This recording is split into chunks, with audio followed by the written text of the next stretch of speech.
Hey, brother, welcome to day 7 of our walk toward being an integrated man, a man of integrity.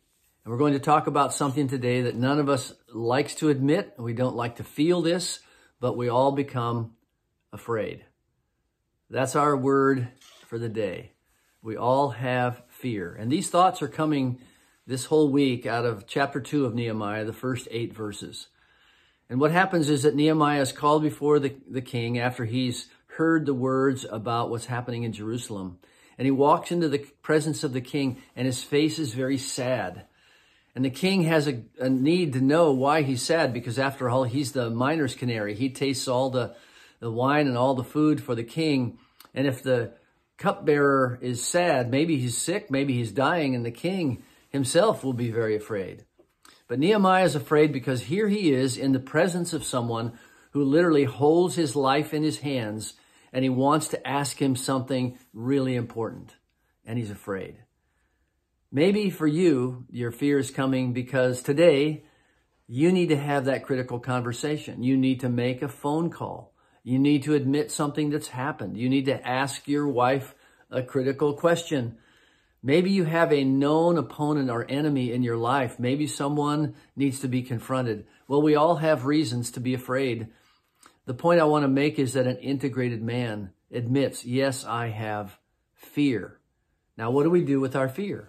Well, let's ask some people who know something about fear. It's called the Marine Corps. And here's what they say in the Marine Corps Book of Warfighting. It says, fear, the human reaction to danger, has a significant impact on the conduct of war. All men feel fear. Leadership must foster the courage to overcome fear, both individually and within the unit. Courage is not the absence of fear. Rather, it is the strength to overcome it. Courage happens in the context of me or you being afraid. There's no one who isn't afraid of something.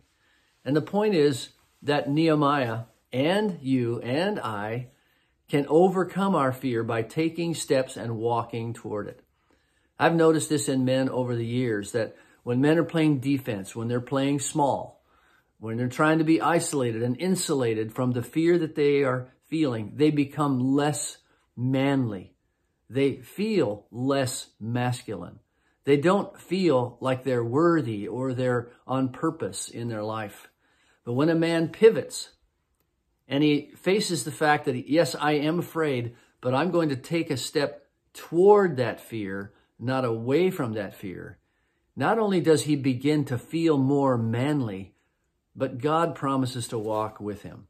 Jesus has said many times, do not be afraid, I am with you. So today, what do you fear? Name something that you fear. It might be a small thing, but it's still fearful. Don't avoid it. Pivot. Walk toward it. Acknowledge your fear and ask God to walk with you into that fear and toward a strategy that he will design for you. God bless you today. Be an integrated man. Feel your fear. Walk against your fear. God bless you.